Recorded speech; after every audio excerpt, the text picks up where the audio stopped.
So, wonderful friends, welcome here sa Laarni's Kitchen and Food Creations. Come join with me as I'm going to show you very easy type of salad making. So, I wash thoroughly in cold water sa ating romaine lettuce, green lettuce natin, and then I cut it in or slice it into bite sizes. This is my salad spinner, so I'm going to spin it using this little gadget so that the excess water will be drained out. Easy lang po talaga siya.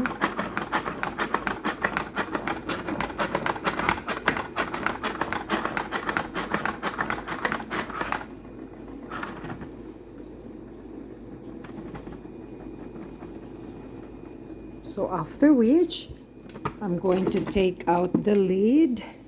And ito na pong ating salad. So, this is the excess water, which I'm going to drain it.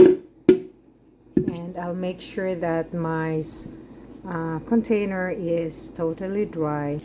There you go. Add ko lang po ulit ang ating greens into my container.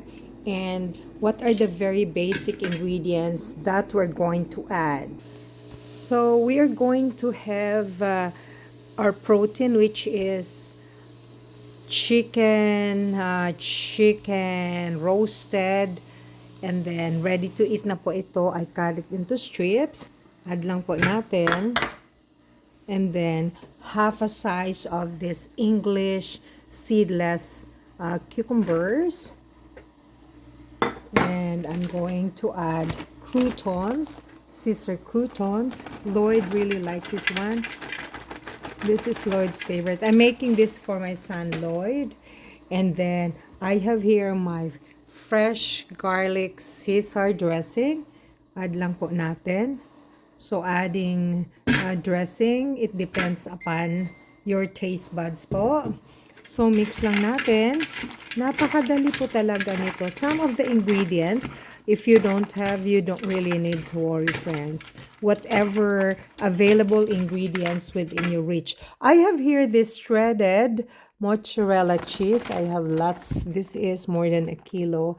So maybe half a cup. Okay. There you go.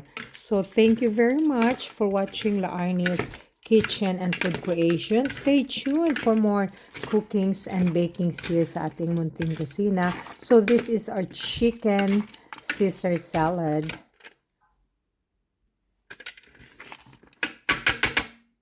Add ko lang po ulit ng cheese.